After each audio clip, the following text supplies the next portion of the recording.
Good morning, ladies and gentlemen. Good evening, good afternoon. People from all over, karibuni tu sana.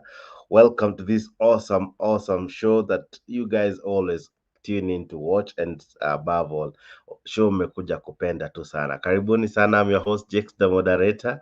This is Afric in the morning. Karibuni sana. I hope you are doing well. Welcome to this fine edition. All right, tuko na show moja fiti, tuko na show moja kali. Asante sana kwa kujiunga nami. This is the reviews show, the newspaper review ambayo inaanza tu sasa hivi. Karibu sana, karibu tu sana.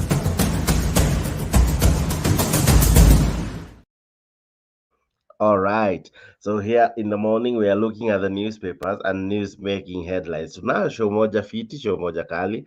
Asante kwa kujiunga nami. Hi, good morning. Hope you are well. Natumai nasikika vizuri, mafua kidogo lakini tuko salama kabisa. Tuko ange tayari kuanza show.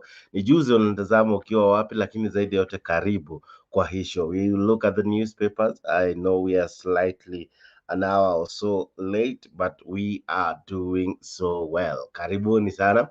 This show now will be consistent. Now we are good. All right. Now we are good every morning. Make sure you tune in with me and with other panelists to discuss the newspapers and, of course, news making headlines. Where sawa sawa. Without further ado, allow me to begin the show. All right. Okay. Namuona sana jamaa. Sorry. Goodia Akondani anasema we can hear you. Jakes, asante sana. Good year. I hope you are well, everyone. I hope you are well. All right. Yesterday, I know you had a good show with one Leo Nyabaya on the evening's edition. Okay. All right. Now, this is another show, another interesting one. There seems to be some war in Mount Kenya spewing up. Kidogo tu. Ni mapema lakini I'm telling you, things now have begun. Watu hatujamaliza hata kufikiria how 2024 will be. Kuna wase washaruka 2027. Kuna watu tayari washaanza kudiscuss prospects za 2027, and there is some trouble in Mount Kenya. There is some trouble in Mount Kenya. I'll be telling you why. I'll be showing you who is in trouble at this hour. All right. Now, it's interesting that in 2024, January 16th, we are discussing of matters August 2027. Interesting. That is the Kenyan lifestyle. It is after one political cycle is over, we begin the next one like immediately. We don't waste time in Kenya. We don't waste time at all. And one man is on the flying pan, and that man is none other than Gachagua. Yeah, Gachagua, the DP. All right. This man is not only having trouble with judiciary because of the statement he made the other day, but equally he's having trouble with some people in Mount Kenya because others felt he would be the one to replace Uhuru Kenyatta, but that seems not to be happening. Why? Because Maina Jenga is on his toes. Maina Jenga is on his heels, really pushing him. And that is not enough. That seems not to be enough. There is now another person being fronted to be his replacement. There's now another kid, the new kid in the block. We have seen MPs going to his constituencies to do what they're terming as mapping, or rather a case study, or what others may say they have gone to see how he has managed his constituencies. We normally see photos flaunted in our social media of how he has done development in his constituency. We have seen how at times the president brings him forward to speak to the crowd. We have seen how many at times he has been called upon to address crowds and with a lot of enthusiasm and a lot of cheers and celebration from the crowd. This man has been received with a lot of celebrations most of the time. This is a man that many have described that could he be the king, or rather the new person being groomed to succeed in as far as Mount Kenyan politics and leadership is concerned. Well, I'll be telling you about who it is just now, but one Gashagwa has found himself in a lot of trouble. It has not been easy for him given that at times he has slips of the tongue, because it's not just one time.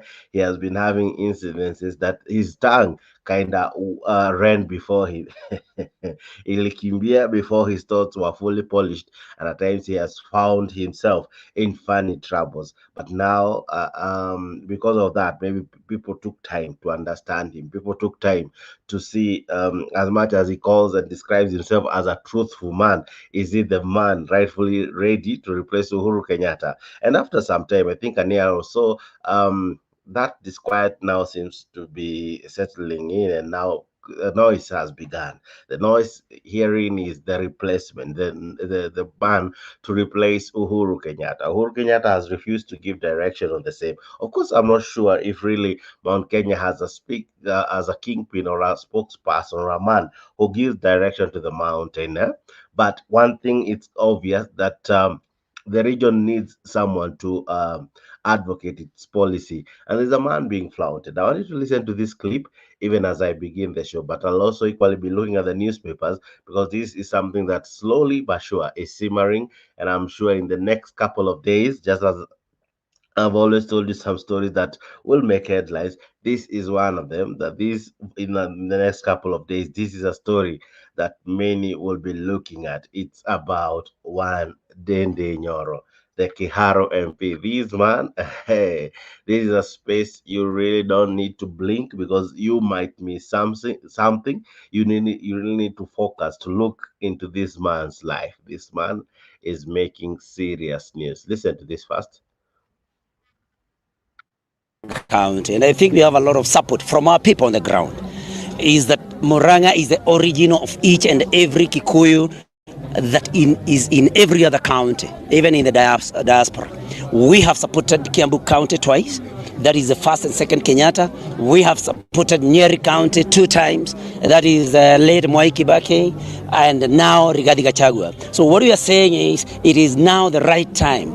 We are ripe now to lead the country, and God has given us one that is favored, one that is accepted by the people across the board, across the country, and that is none other than the Honorable Dende Nyoro, now serving as the chairman, Budget and Appropriations Committee at the National Assembly. And we are saying, let the president, because we love the president, but we know that if he comes with the Honorable Rigathi Gachagua in 2027, things might be a little bit difficult for him. But if he comes with Dende Nyoro as a running mate, then I think things are going to be much easier for him, because people identify with Dende Nyoro. And Dende Nyoro is a person that has very good social skills, somebody who knows how to respect leaders, somebody who has a very good working relationship with leaders, and somebody who does not threaten people. Because we need somebody who can be able to make friends across the board, somebody who respects people. We do not want somebody who has been talking about the disrespect that the Honorable Uhuru Kenyatta had. Well, he is actually worse. He thinks that some of us are trash. So we are saying this is not the type of person that you can entrust to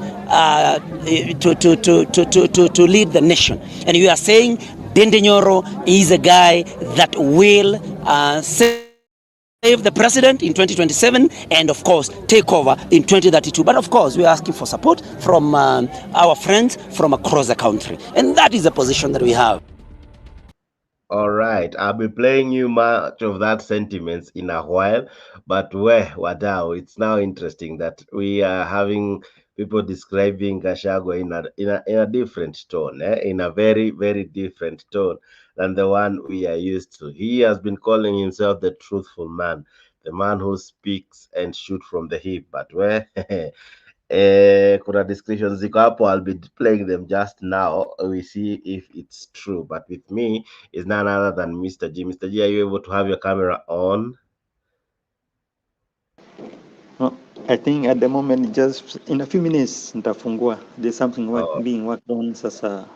all right. Now, asante sana. Now let me ask you, Mr. G. When you look at what is about brewing in Mount Kenya now, do you agree Didi Nyoro is the right person to really come up and be the one to replace Uhuru Kenyatta.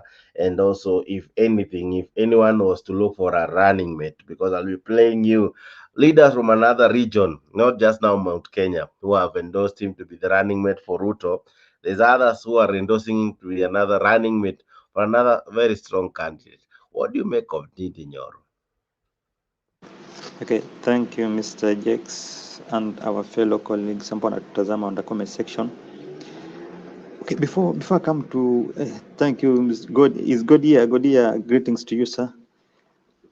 Mr. Jex, before I come to the question that you have asked, I think I have seen that ODM is live in Vihiga in Western Kenya, and I think there's a lot of some interesting things that are happening. Can we also Yeah, I'll be have going to some? that just now. I Okay, can okay, see thank you. that. Okay, Yeah. let me go back to your question. You know, I wanted to go Mhm, back to Uhuru Kenyatta because it's true. I agree with you that in Mount Kenya, I think they are lacking somebody called Kingpin.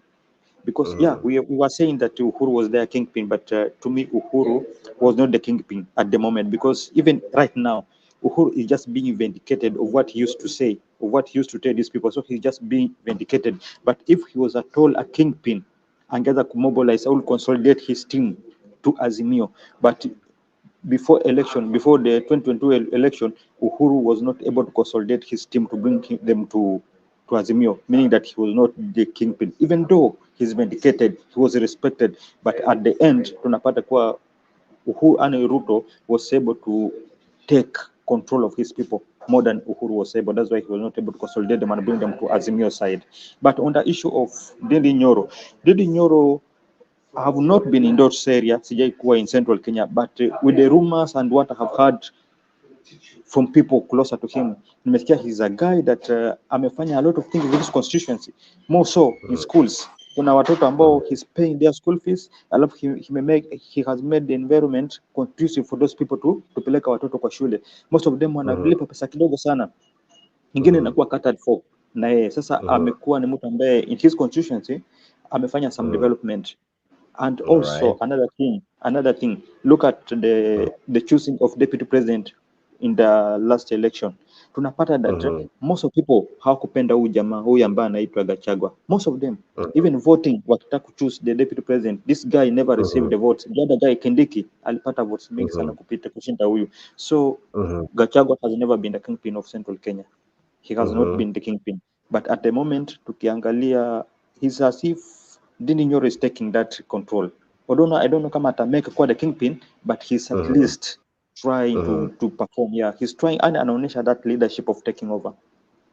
All right, and this was well covered, I think, the day before yesterday, on the standard. The standard brought this out so well. It says that Gachagua and Nyoro battle, supremacy battle splits Mount Kenya leaders. Let me read the story for you just now. They say that more than 15 members of parliament have endorsed Kiharu, member of parliament Ndindi Nyoro, as Mount Kenya region kingpin. Nyoro allies Senator Joe Nyoto, Muranga Senator that is, and Katanga MP Edward Muiriu said the son of Muranga should replace DP Gachagua as President William Ruto's running mate in 2027. Nyoto said that time for Muranga's recognition in politics has come, and President may not be forgiven by the electorate if he does not choose Nyoro as his running mate, as opposed to Gashagua's divisive agenda that might negatively impact his chances in 2027 in the region in 2027. Mount Kenya can't afford to be in the hands of a condescending leader who goes about disparaging leaders with high authority, he claims.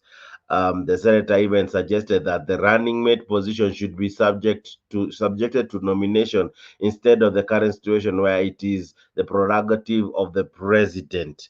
All right. It continues by saying that speaking over the weekend, Murillo urged that women of Moranga also give birth to leaders, and Nyoro is qualified enough to deputize Ruto. He said many leaders are supportive in Kiharo's many leaders are supporting the Kiharo MP as a potential running mate to Ruto, come 2027 general election. Sinyalu MP Fred Ikana said Mount Kenya region should allow Nyoro to crisscross the whole country to make more political allies and to mold other political leaders. Gatondo North MP Elijah Kuroria claimed that the region lacked a kingpin who would lead and unite all the leaders, and Dende Nyoro is the best suited to take up the mantle. We should support him, Nyoro, because in this region we don't have a leader who can lead us in the best way. Only Nyoro can. The MP and ally of the president and the chairperson of the Parliamentary Budget Committee, has been crisscrossing the country while his counterparts have been trooping to his constituency for benchmarking. However, Gachagua allied, led by Mathira MP Eric Wamumbi, criticized the leader for attempting to advise the president on who he should pick as his running mate. They have not attained the standards of advising the president, who was elected alongside Gachagua as spare to lead the country, he said. Kirinyaga women representative Njeri Maina warned that the running mate debate was dangerous. It begs the question of who is behind it and who is set to benefit from it. The major problem with Mount Kenya is that certain people want to push their personal agenda at the expense of the best interest of the region. The rest of us are watching. We shall take action when it matters most, she said. Of course, as the story continues, and that was the standard for you. Now, ladies and gentlemen, what this means is that there are people, including others away from Mount Kenya, who are endorsing one Dende Nyoro. And it's interesting that we thought Gachagua, the truthful man, would be the man to replace Uhuru Kenyatta, but that seems not to be happening. Dende Nyoro seems to be the one that many now are eyeing. When you look at the Gachagua, Mr. G, what makes him not be the rightful candidate, given that he is now already the DP? Okay, just being the DP cannot make someone be the kingpin of some of a place. This is a All guy right. that is losing mouth. Gachagua, Mm-hmm. even though he called himself, or he purported to say that he's a truthful man, but this is Mm-hmm. a man that is a losing mouth. He's a person that and I have not seen him having that leadership skills being exposed through what he always does. This is a guy ambaye amekuwa reckless most of the time, and always akisimama, you'll find that he has nothing to tell people. The only thing he does is just to take on Uhuru and to take on Raila, nothing else. And then Mm-hmm. he complaining about being left jati walwacha ikiwa vipi that dilapidated something, dilapidated sijui what and what. Those are Economy. things that he always does. Yeah, when he stand up, there's nothing that he shows as a man who has future or who has something that he's going for. He's a man that like to complain and then fighting Uhuru and Raila and Azimio. So he has Uh, never come out to be somebody who can be a good leader as a kingpin. No. uh, So for him being a deputy president does not mean that he is a good person to be taken as a kingpin. He doesn't have that oh, qualities. As a king, all right. as a kingpin, at least like for example, what happened in Western, tunaona kuwa there's a picture that came out, there's a clip which came out. Tumeona Halwale going and meeting somebody like this deputy leader of ODM anaitwaje huyu the Western man who was the Anaitwa governor, Moses of Oparanya. Kakamega. Yeah, that's Oparanya, Oparanya. Yeah, yeah. You look somebody like something like that. That is now the structure whereby you can see some kingship, Wycliffe, king sorry. It's called Wycliffe. Wycliffe of Yeah, Oparanya, but it's Wycliffe called Oparanya. Moses. Yeah, yeah. So All right.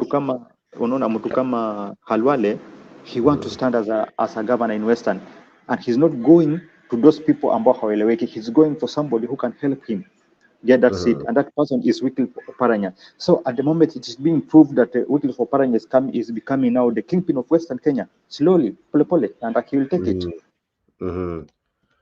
All right. So what do you say? What makes you say that Oparanya would take it in Western? At the moment, tumeona kama we had, somebody like Mudavadi. Mudavadi was a good person to take that kingship, that kingpinship Mhm. in Western Kenya. But tuliona Mhm. ni kama wakati alianza kuleta hizo vurugu zake and then joining Kenya Kwanza. In fact, that was the moment that he lost the kingpinship, kwa sababu alikuwa amekuwa mentored, alikuwa ashakuwa mentored and alikuwa amependwa na Western Kenya, and you know Western Kenya is an ODM zone. So by the moment alianza kupinga what ODM ama Azimio believe in, akaamua kutoka kwa ile stand yake, because he was in his own chama yake mwenyewe, but aliamua kuingia kwa chama ya Kenya Kwanza ambao haipendwi kule Western Kenya, anapo akamalizwa.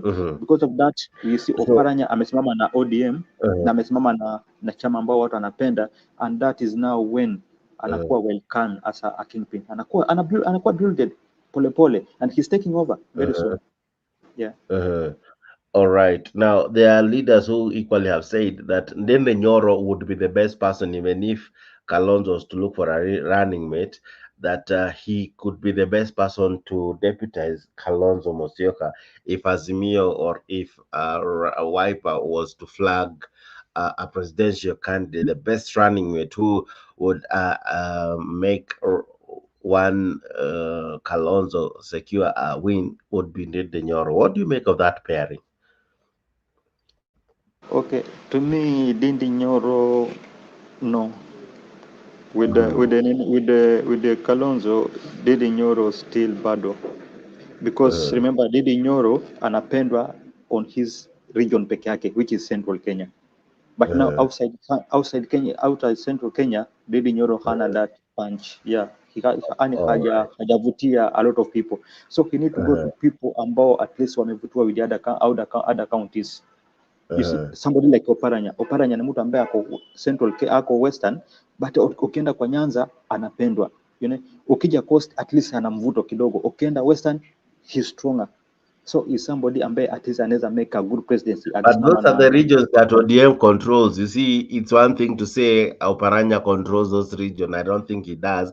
But those are the regions that already ODM or Azimio controls. So for them to win, they need more than the regions that they have strong support. So don't you think having someone who brings a different backyard like Mount Kenya would help? No, I will not say that he control. Oparanya does not control those sides I mentioned. Nimesema he has some mvuto, anavuta watu kiasi.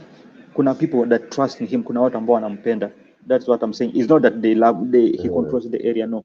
On the issue of Ndindi Nyoro, at the moment, watu hawapendi this policy ya UDA. UDA policy is not being by people. Watu wameichukia. That's why I'm saying Ndindi Nyoro cannot make it with Kalonzo Musyoka, kwa sababu Ndindi Nyoro, first of all, sawa ni mtu wa Central Kenya, and in Central Kenya part of the people wanna believe in him and part of the people they don't believe in him.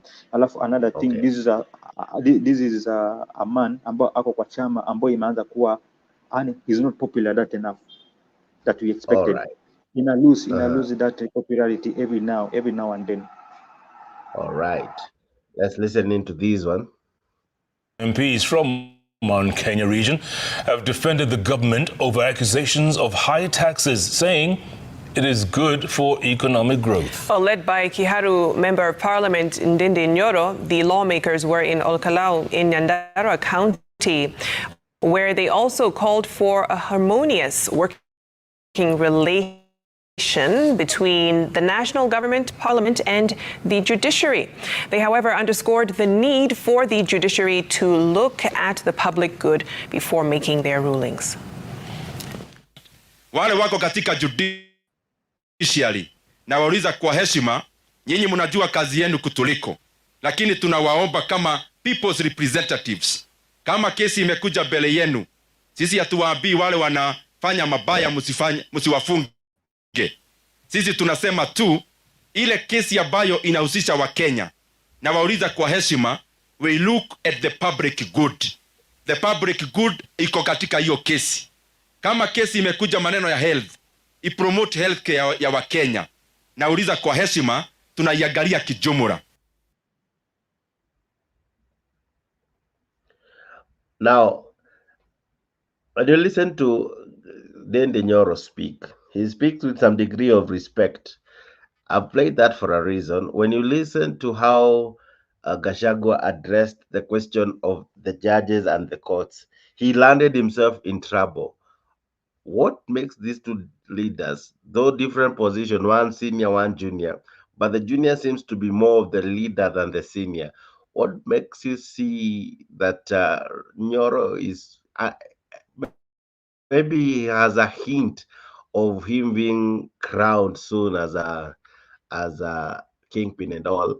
Could he be pampering himself properly and capitalizing on the weakness of Gachagua? Because Gachagua, every time he speaks, chances of him messing up are always so high. So I think the opponents have learned and mastered the art of how to bring him down, and that you find Gachagua is doing so badly in as far as rapport and how he communicates is concerned, and then he's trying to do it well. What do you make of it?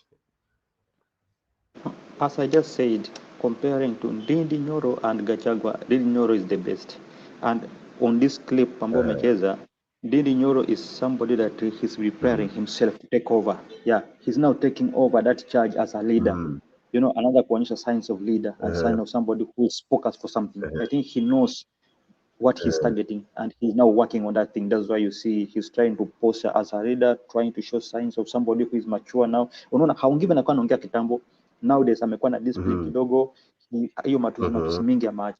So he's somebody that he's focused on something and he's targeting to get that thing. That's why he's being prepared now to take over. But somebody like Gachagua is somebody I don't think if he believe in advice or anything, he's somebody that like anaenda na anafikiria. And that's why he always end up falling into mistake every time and then. And I love what you're saying, because that will inform what I'll be talking about after this. Because there is how that Senator Nyoto described Gachagua. There's how he described him that really made me make this topic, because there's how he described him. The details, at times listen to the details beyond what has been said. There's the words he used to describe one Gachagua. But let's listen in to an analysis from KTN over the same. Let's continue informing you. Now, a section of Mount Kenya leaders have now urged President William Ruto to drop Deputy President Rigathi Gachagua in the 2027 general polls and instead pick Kiharu Member of Parliament Ndindi Nyoro as his running mate. The MPs, who have also thrown their weight behind Nyoro for the presidency in 2032, say it is only by edging out Gachagua in 2027 that the Kenya Kwanza administration stands a chance to be re-elected for a second and final term. As KTN's political affairs reporter Emmanuel Toh now details, the pronouncements come barely 2 days after 15 members of parliament endorsed Nyoro's State House bid for the year 2032. I, Rigathi Gachagua, do swear. Barely a year and a half since he took over the mantle as the Deputy President of the Republic of Kenya, and by extension the de facto spokesperson of the Mount Kenya region, it seems Rigathi Gachagua's honeymoon is over, as a simmering revolt among a section of the Mount Kenya leaders took another twist.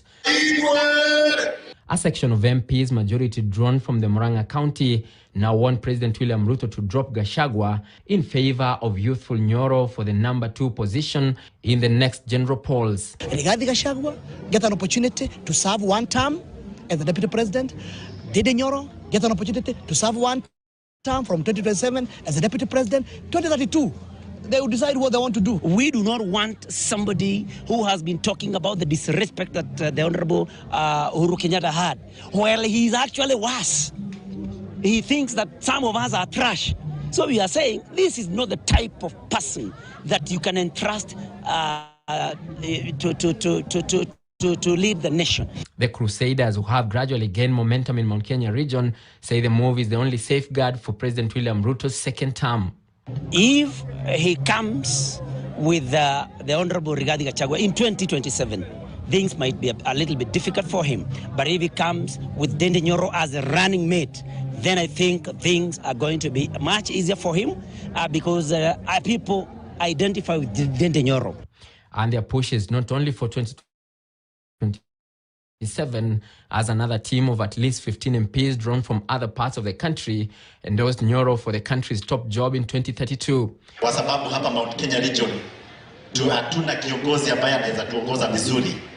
Na sasa ule yako saa hii ni Dede.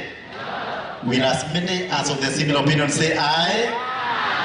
The fact that the young generations have ambitions, we should not be restricted from pronouncing because we'll be choking their dreams at the expense of preserving the feelings of others.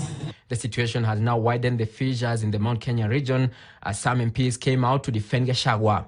Generational change, youth versus wazee, kwanza tuache. Uchaguzi iko 2027, tufanyie wananchi kazi, turudishe William Ruto na Rigathi Gachagua. Hivyo kwa sahi mpaka 2028. Please, maneno ya siasa, maneno ya generation change, sana sana kwa hawa watu wenye wako Kenya kwanza. We have our president, hatupagi kumbadilisha. We have a deputy, hatupagi kubadilisha.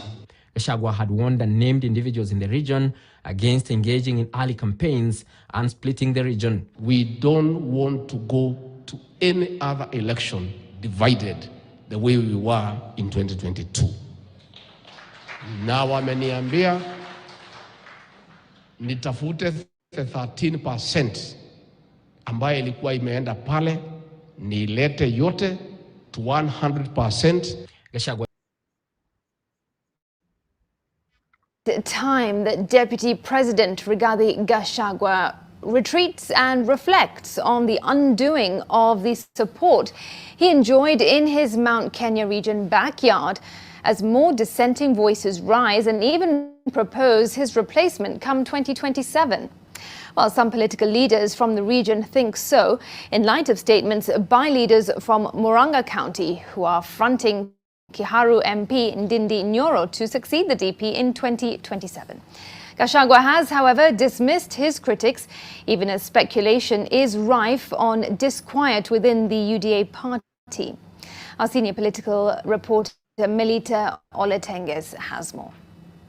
The Honorable Rigathi Gachagua to make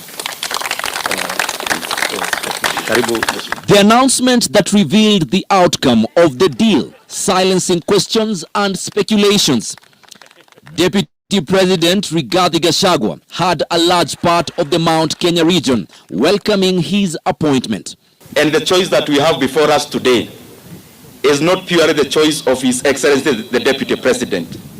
It is the collective choice of the leadership and the population of the people of Mount Kenya region. But like the people of the Mulembe Nation say, Vindu vichenjanga. Some leaders from Murang'a County are no longer on board flight Rigathi Gachagua for DP. We do not want somebody who has been talking about the disrespect that the Honorable Uhuru Kenyatta had. Well, he is actually worse. He thinks that some of us are trash. Rigathi Gachagua get an opportunity to serve one term as the deputy president.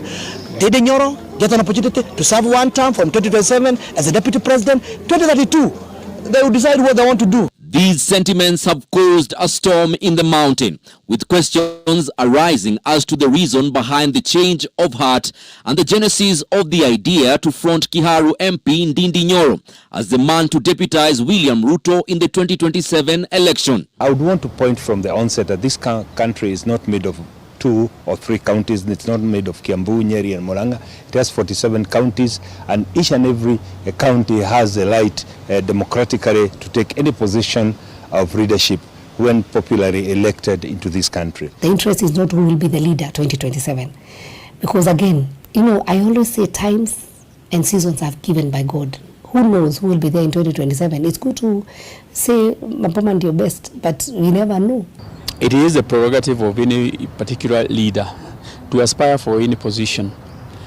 But I would want to advise my good friend, my younger brother, Honorable Dede Nyoro, who is a very good leader for a fact. He has really transformed his constituency.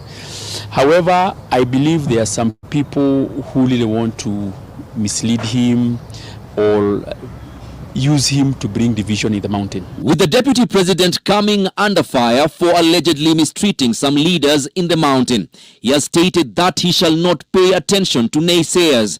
His style of leadership, which in some instances comes across and has been described as abrasive and high-handed, is unsettling for some. Though his background has been very administrative, and so might be regarding Gachagua by the fact that he came in from being in administration, came and assisted his brother, the former governor of Nyeri County, then became an MP one term, and then he was given the position of the deputy president. Maybe there are some intrigues that he has not maybe mastered. I feel maybe we might rush to judge him, but he has time to learn, and it might be the best time now for His Excellency Rigathi Gachagua to ask himself what is happening within his troops, because it's too early. That's what I feel. It's just 1 year, and so already if people are feeling maybe he's not capable of 2027, then he needs to call his inner core.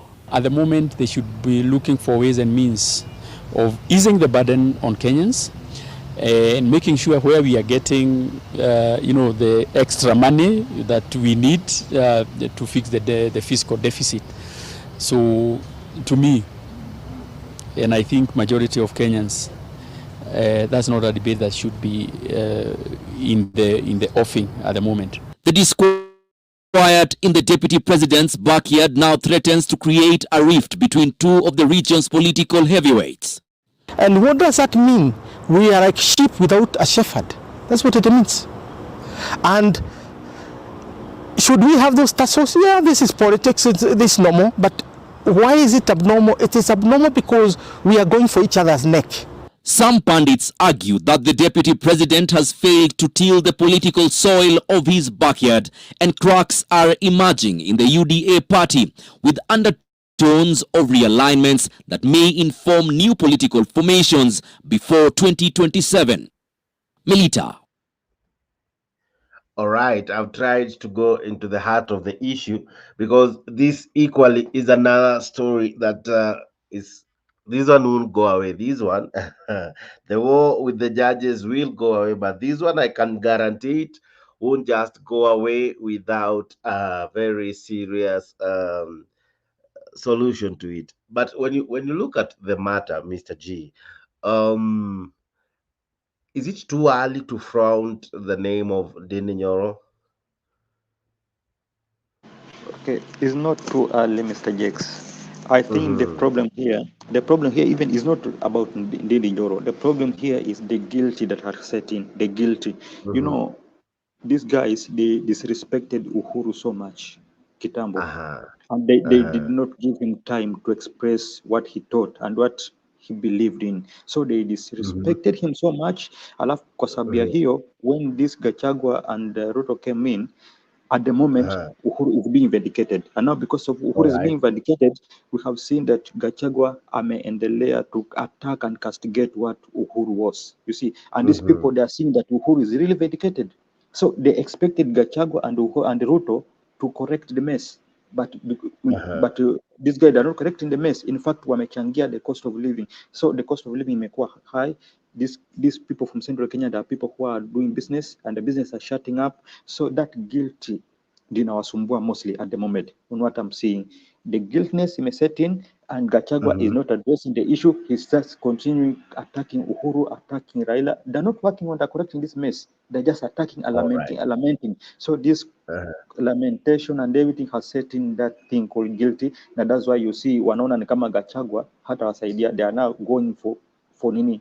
They're going for this Didi Nyoro, because Didi Nyoro at the moment amekuwa silent. Ni mtu ambaye he's focused on what he believes is right for those people. That's why anasaidia mashule, anasaidia watu, and because of that watu wanaona kama this guy, I think maybe akiwa pale, kwa sababu hatusi sana Uhuru. Oje, currently hatusi sana Uhuru, so they are saying if this person atakuwa pale, I think ameweza focus on correcting the mess more than what Gachagua is trying to do, because Gachagua haonyeshi if he can correct this mess. All right. Now, when you look at Ndende Nyoro, we have seen Akina Esther Passaris going to his side to study or what they called mapping and all. We have seen even ODM people supporting him. We have seen Wiper leaders supporting him.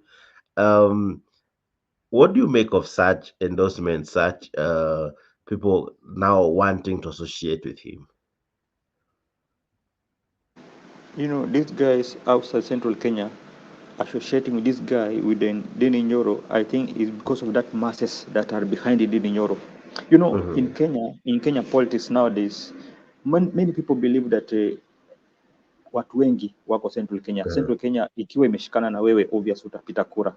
That's why unapata these people like somebody like ni Kalonzo Musyoka ni mtu ambaye amekuwa set, his mind imekuwa set kuwa lazima awe kwa presidential ballot in 2027. All right. So obvious he has to associate himself with the Ndindi Nyoro because he wants those votes from Central Kenya to come on his side.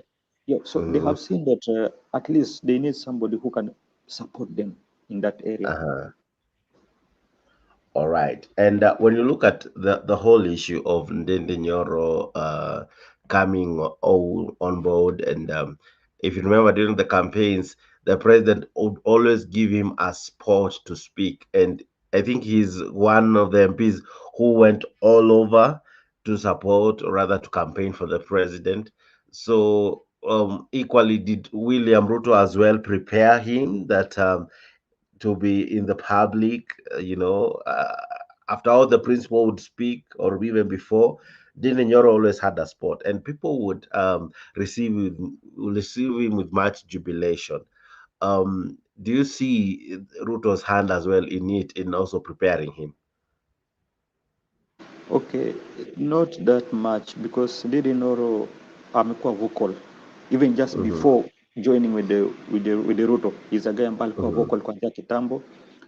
In fact, Ndindi Nyoro amekuwa created by Uhuru Kenyatta, not even Ruto, by Uhuru Kenyatta, and is a guy ambaye amekuwa akiwa vocal from kitambo. So the issue of Ruto coming in, yeah, amekuja tu kwa sababu because of that lies and those nini hizo ma nini alikuwa anaambia watu atafanya, how do you call it, the promises. Most people believe that he will act. Most people believe that he will deliver. That's why unaona watu wengi walienda from Central Kenya because they thought that Uhuru was frustrating them. Most of these Central Kenya people, they did not believe in Uhuru kwa sababu they thought Uhuru was frustrating them. Uhuru amechukua sijui mashamba zao, Uhuru sijui amechukua business zote. Those are the beliefs ambayo ilikuwa in Central Kenya. But now when Ruto came in, he promised them a lot of things that they thought maybe it will be a solution. But apart from that, Ndindi Nyoro was just a vocal person. And because of that, that's why ameendelea kupata masses in Central Kenya.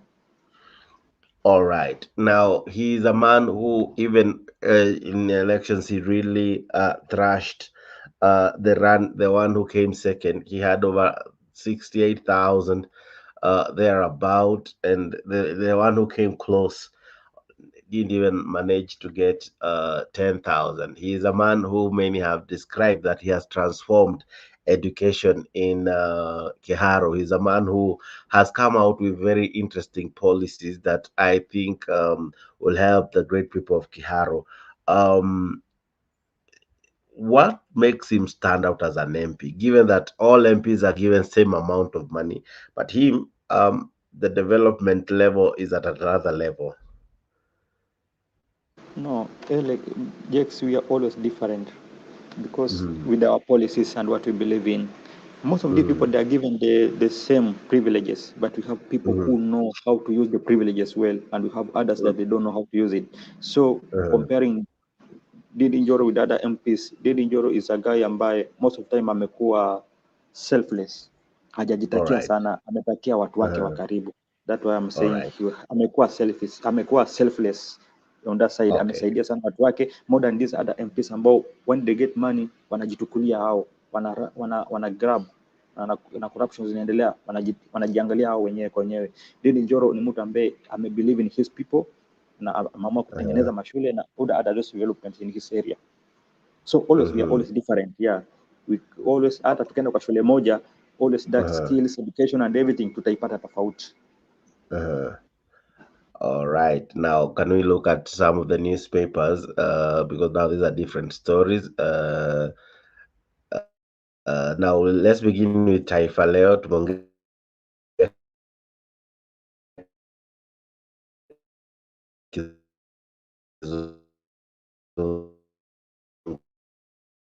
sana. I don't know if my screen can show Taifa Leo, and this is what we are having in Taifa Leo. Just one moment, ladies and gentlemen. But Taifa Leo seems to look at the issue between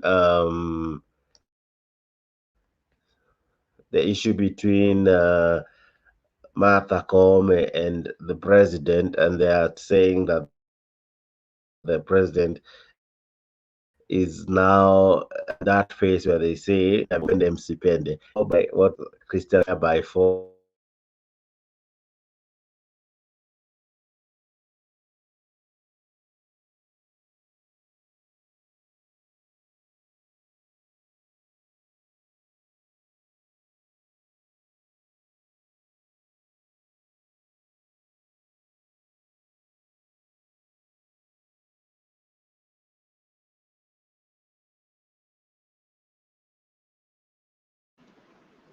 Hi guys, I think there's a problem with the network. That's why we experience some difficulties, and I hope that Jax will be back. But on the issue of what is, even though because of that network sijamsikiza, so I don't know which question amekuwa akiuliza, because I think the network imekuwa an issue on his side. But on the issue of Central Kenya, as we wait for Jax to come back, I believe that those guys, they need a kingpin, somebody who can direct them, somebody who can be strong enough to know what they really want and what can change their lives at the moment. Because tumeona when you believe in Gachagua amekuwa mtu ambaye even though amekuwa akiprotect Central Kenya, on everything that amekuwa amefanya, amekuwa silently ana protect that Central Kenya, but we have not seen him implementing those issues ambao inaweza saidia watu wa Central Kenya. Oh, I see Jax is back. Jax, I think umekuwa na issue na network, that's why hata pia sijapata the question that you asked. I don't know Yeah, what happened. Yeah, I wanted us to look at now the dailies, and sorry for that. I'm telling you, hawa watu wa Kenya Power wanatuonyesha zile story. I don't know why Nakuru has been affected by power for quite some time. I have no idea. Uh, I have no idea, but we will look at that. All right, so let's look at the dailies, and I begin with Taifa Leo. And Taifa Leo had a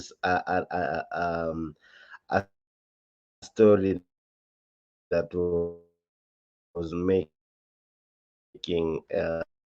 with a statement from yesterday. Probably somehow some stories are caught zitaisha, all right?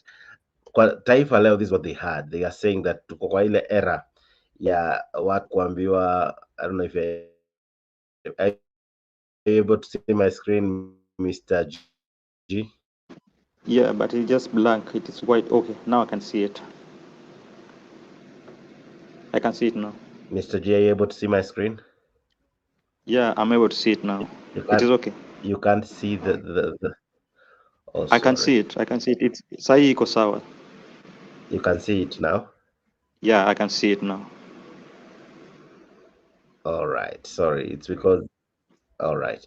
I'll try to read it along. Wanasema ni of course ni challenge ambayo imekuwa. I think we're still experiencing some issues on network, but on that gazette imekuwa ni ya Kiswahili Taifa, inaonyesha ni enzi za lazima kila kitu ifanyike. Okay, I think that try to show us some dictatorship ambayo is being portrayed by this regime, ambao ni Ruto ameonyesha mtu ambaye anakuwa dictator. Hey, Mr. Jakes, I don't know what is really happening but now Nakwambia stima inaflika ikirudi, inaflika ikirudi. Yesterday we were having very long hours of blackout. Now inatutoa kwa show. Inaflika, ikizima inazima na wifi and everything else. But I wanted to talk about the dailies, so even as we wrap up, at least we look at the newspapers as well. I hope I'm audible. Yeah, you are audible. Can you hear me, Mr. G? Yes, I can hear you loud and clear. Very good.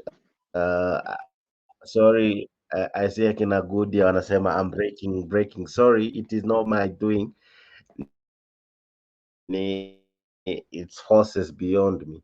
All right, now this is what the newspapers. I don't know if it will happen because each time I do the newspaper, still I don't think the newspapers are so strong to change at all. But anyway, I'll try to read. Okay, sorry. I think I'll listen to you as I get that sorted out, even as I get to see if I can be able to have a way of live streaming despite the challenges. Okay. Now, Mr. G, when you look at the newspapers, inasema tuko zile enzi za tunaambiwa tupende tusipende. Is it okay for the president to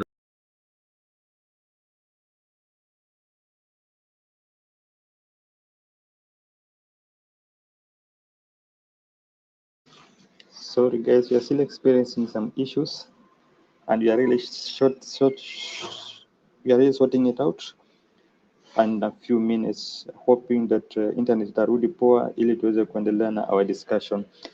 Okay, Jex had shared a gazette. It was a Taifa, and it was talking about the Daily Nation, but the Daily Nation bado haja what imeandikwa kwa hiyo Daily Nation. Yes, Jex, it is nakwambia becoming now hard. inafanya ile kitu but sawa tu. Thank you so much for being on standby for the same. All right. Now, the Daily Nation has an interesting story. The Daily Nation chose to look at the murder of, that young man who was assassinated the other day, or rather killed. What do you call him? The man, Mr. Sniper. Olaluliwa, and they linked his murder to Kawera Mwangaza. So that is what the Daily Nation looked at as its front page. They said, just one moment, they said that Kawera Mwangaza husband and sister have been quizzed, or rather wameulizwa maswali. I think that is what is happening, because you remember that last week we said that the house ilikuwa cordoned off by the DCI, who said that they are looking into evidence that may explain, or rather may shed some light on what happened to one sniper. Oh my goodness. Yeah, I heard the story. In fact, I Are you able think to see my screen? I'm having a at the moment it's just a blank. because in a Yeah, I cannot see it. I all cannot right, see it. ladies and gentlemen, I don't know. It's just blur. Are you able now to see me? Yeah, yeah, I can see it now. All right. All right. Just one moment. All right. Just now. Um. So, when you look at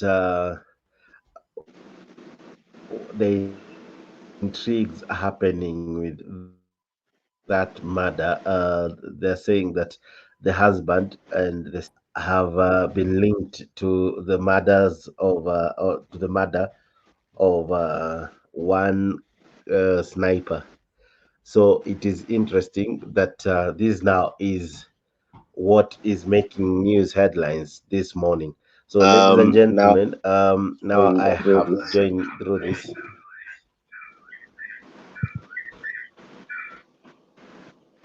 Can you hear me now?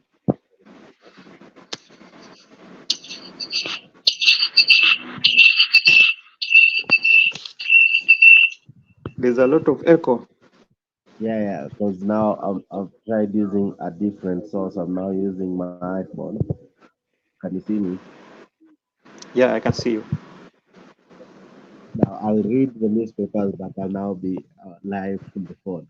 Now, when you look at the murder that we are trying to talk about, this is a situation that will continue for quite some time, because this is a matter that rocked news headlines. It's a matter that many say that and change the focus and the dynamics of Kawera Mwangaza.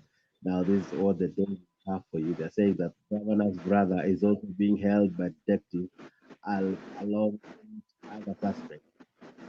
Are you able to hear me?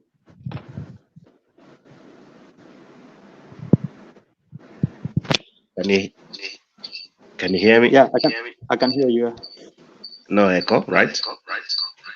There is an echo. There is some echo. All right. What about now? Now you're okay. Oh, fantastic. Now, so they're saying this that the murder of Sniper, they're saying that Mwangaza's husband and sister have been quizzed. They're saying that Meru governor's husband, that is Kawera Mwangaza, and her sister are the latest members of her family to be targeted for questioning over the brutal killing of the blogger Daniel Muthiani, aka Sniper. Um, we have tried to impeach the DP the governor for Meru, but now this is a situation where we want now to link her to murder. I don't want to say she's involved or she's not involved, but what do you make of this killing and the death of Sniper? Now they're looking at the husband who might be a person of interest in this whole situation. Okay, kuna vene his daughter, I think the two sons, Sama, I heard a news that I think there's one or two sons of her, ambao walipelekwa kotini. Sijui kama shapelekwa kotini tayari ama, but I think they were arrested. Yeah, so I'm not It was the really brother for Kawera Mwangaza. yeah.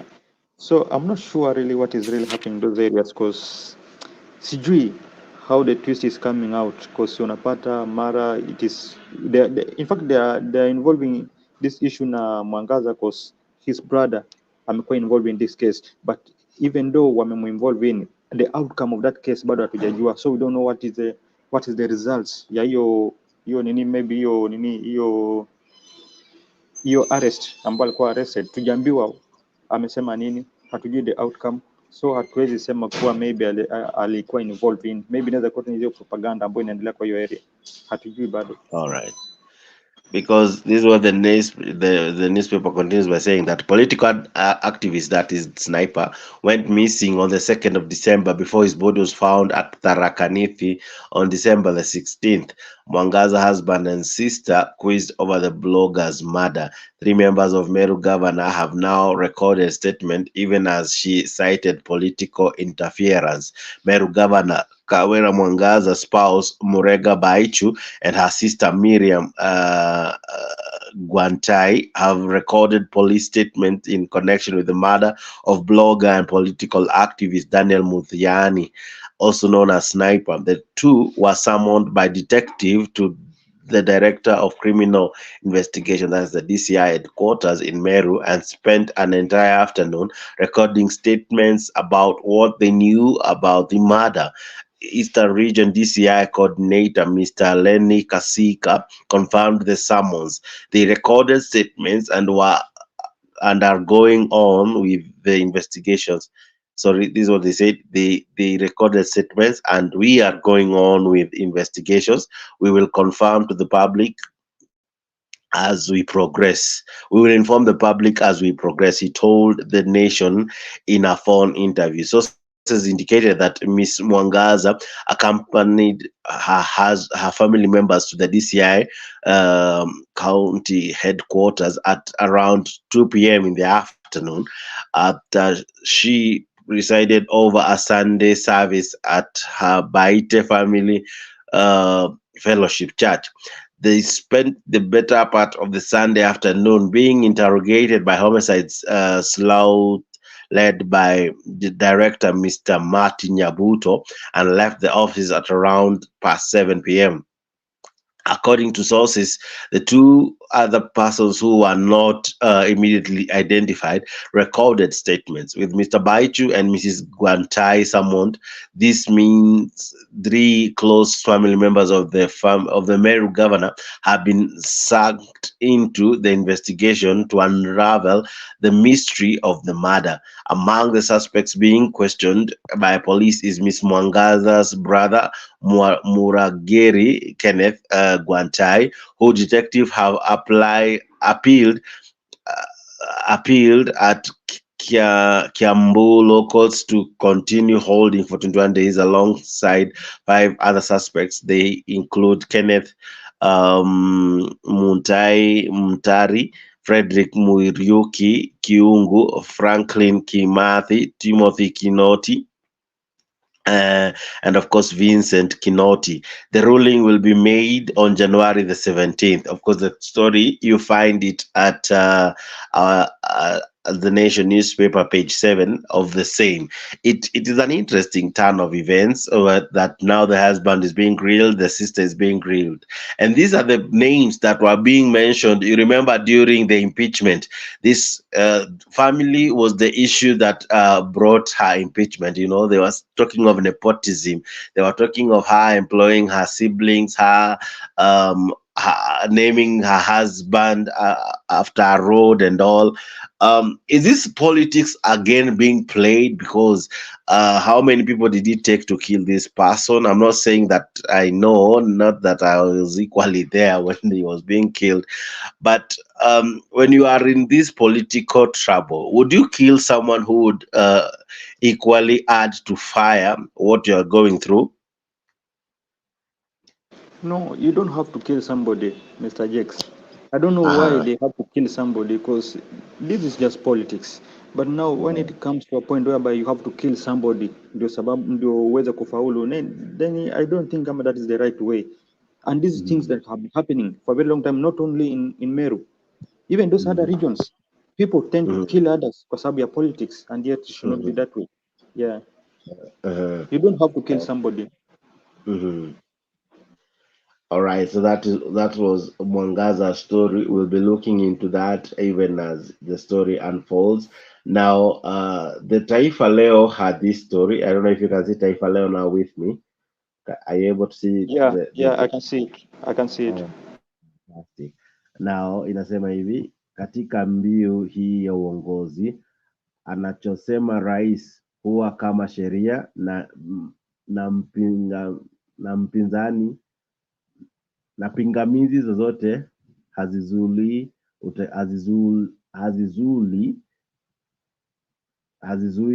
utekelezaji. That whatever the president says is law, and any form of opposition does not hinder its implementation. Asema ni enzi ya mpende msipende. Wanasema kuna tishio katika mazingira ambapo kauli ya rais inakuwa kama sheria.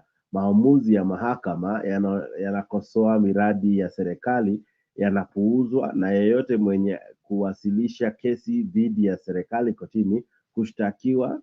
Nchi iko katika hatari ya kutumbukia katika uongozi wa kiimla. All right, that of course was a sentiment as well from the President of Supreme Court, Martha Koome, who said that we risk going into an autocratic state. We risk losing the gains that we have made in as far as justice is concerned. What do you make of the sentiments from the newspaper Taifa Leo? Je, ni katika hii serikali ni ya mpende msipende, ama did they get the heading correct? Exactly, yeah. This is what Ruto is trying to bring it out. Listen to the reason sentiments ambayo amekuwa akileta. This is what he has been speaking out, and in fact he's coming out to be a dictator. Yeah, kwa sababu ameambia judges kuwa hakuna mtu atamtishia, and amekuwa what do you call it, threaten every person that is trying to stand before him. Akisema kuwa hiyo hata, in fact he's talking about suspending the constitution, afanye venye anataka, hataki kusikiza kama leo imesimamisha ama haijasimamisha. So I think this guy, they're just right on that topic. on that headline. All right. Now hapo chini kuko na story ya Selassie.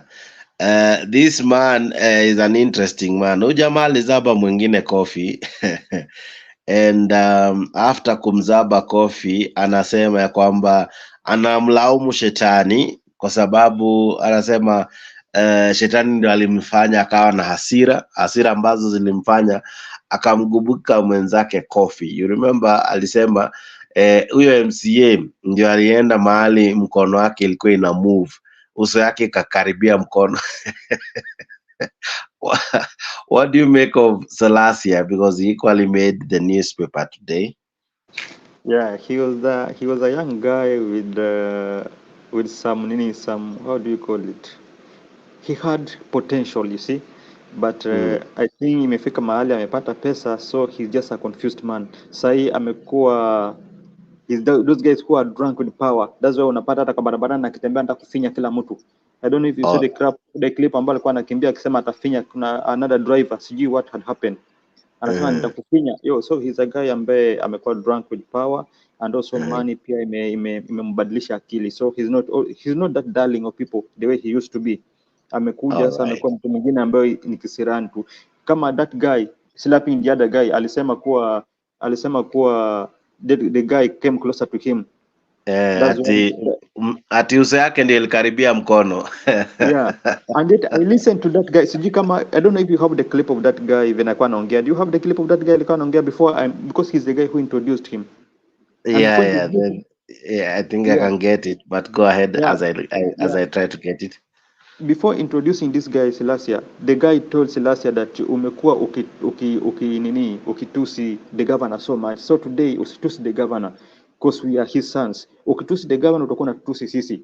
Just come, say your word, alafu uende. That is what the guy said, the MCA said. But I don't know what happened. Selassie anakuja anaongea vizuri and then at the end of the day anamslap without any reason. Alafu baadaye akiwa ana explain why he slapped the guy, anasema kwa the guy was armed with a knife.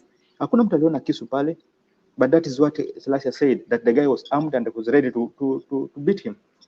But I think Selassie amekuwa confused, and this is because of the money amepata pesa, na hiyo pesa ndio imemconfuse. That's why he's coming out to be an arrogant person.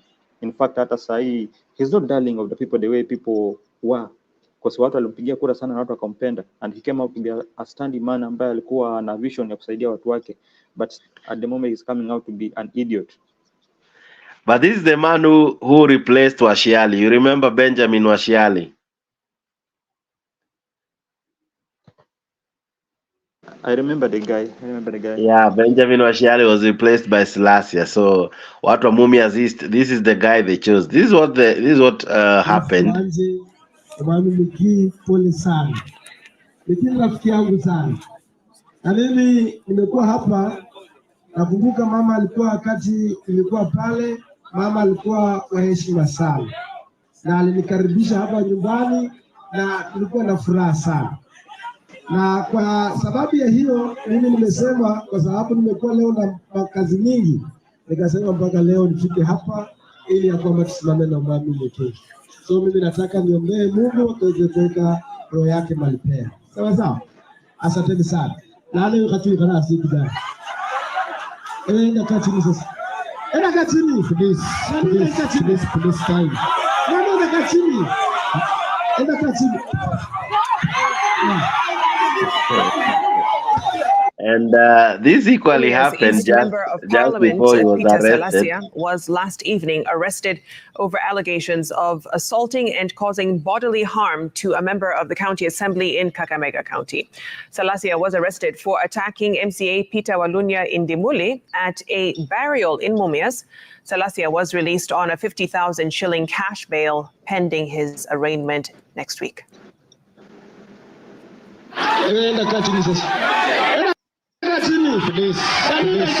Please time.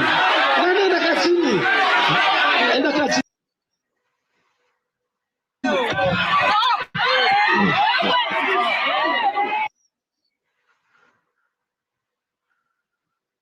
All right.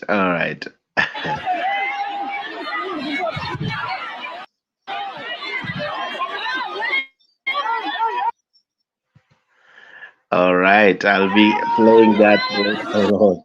But Mr. G, this is a young man who at one time caused challenges in so many other meetings before. Remember at one time alifanya kawa na vurumai mkutano yenye hata Raila Odinga alikuwa ndani yayo. So he's almost known to be a man causing challenges in various meetings. You remember just like Osoro, how he disturbed Simba Arati. This is the Osoro of Western. What do you make of him? Yeah, okay. Before I comment on it, Mr. Jakes, there is a clip I have shared. I wanted you to play that clip where the guy was introducing him. There's something that I think I have shared with you the video. Yeah, the guy, there's a way aliongea kwanza ndo akamintroduce. I wanted just people to listen to this guy alafu aone if at all huyu jamaa alikuwa na shida yote na the guy. Now coming to this guy, this is a guy ambao as I just said, Mr. Jakes, huyu jamaa amekuwa arrogant. Yeah, ni kama akili inaenda kupungua kila siku kuna kucha ndo akili inaenda kupungua kwake. He's a guy ambaye amekuwa confused. This is a man mwenye gari yake juzi ilipigwa. This is a man mwenye he has been in this field causing trouble for quite some time now. Yeah, wakati gari yake ilipigwa, he had also kicked somebody. He kicked another guy pale. Sijali nani ambaye alipigwa teke. Ilikuwa ni ile time alienda akafight na the governor. Yeah. So he's coming out as a person ambaye sasa hajielewi, and I think we should not even focus on him because sioni kama atarudi next time. Ameshajiharibia tayari. There's something about Kenya politics that is very interesting, that the guy you think will not come back, at times they have a way of coming back, because some people, I don't know how to describe that, but some people find it easy to fall in love with such guys, or rather to vote for such guys, and they fail to support good leadership. So anaweza rudi because we haven't seen demonstrations against him. We haven't seen people saying bad things. In any case, what we are seeing are more of him being associated with Mwananchi. He has a way of rubbing people well. But anyway, the jury is still out there. Mr. Jakes, there's a group of people ambao hawataki story yake kabisa. Even in that matanga yenyewe, hii ambaye alislap the guy. People are talking against him. I don't know if you have seen the clip. People are really talking against this guy, the MP. Yeah, okay. On the issue of these people coming back, it's not that all of them are being voted in. Some of them wanaiba kura. Yeah, some of them wanaiba kura. Even this issue of Baba and these other guys, Kena Ruto. Ruto aliweza kupenetrate because he knows what he did. It's not that people loved him that much mpaka kashinda that kura. Hakuna. Kuna venali play ndakapata. So these people always wanaingia kwa kutumia njia zao za ukora. It's not that they are being loved by the people. No. It's not that they are being voted in. They're not all of them being voted in. And Selassie is a man who is not shy of controversy. You remember this day, Raila was in this meeting. You remember this one? Yeah.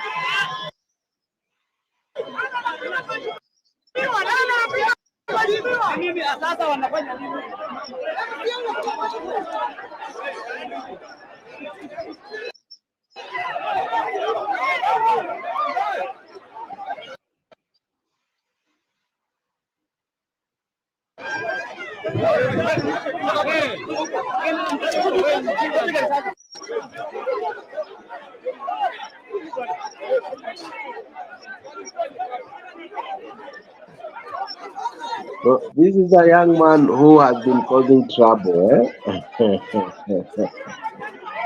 Trouble seems to be following this young man, despite him being a part-time MP for Mumias East, the man who replaced none other than Benjamin Jali.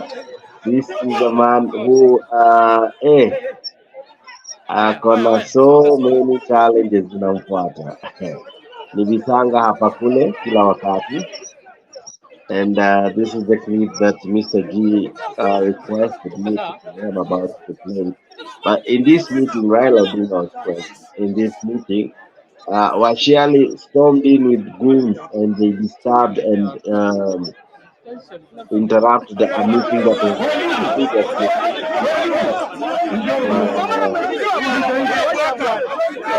So let's listen to what he had said before achapwe coffee. Wesiye ikura mbe ube mbunge na siye na baraza abe governor. Yes. Ekusabanga kuheshima. Na nobzi abwe nao. Embara pakoda banonyekanga abantu bakupera baraza ikura bana. Ni kombre olomalome kumeradi jao shinga isindakabole chanje nde baraza. Shinde nyo kubola kokota, shinde yire umbora kota, handi kusabanga kubola ku baraza ta. Yes.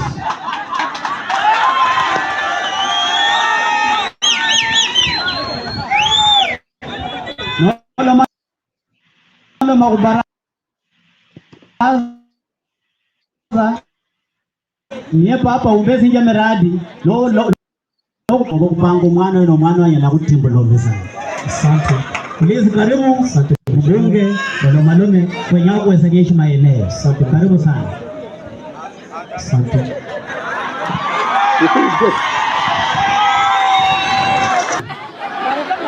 Enda kachini sasa. Enda kachini please. Please time. Enda kachini. Enda kachini. Okay, Jex, can I translate? Can I translate what you're saying? Please do translate because it had another foreign language.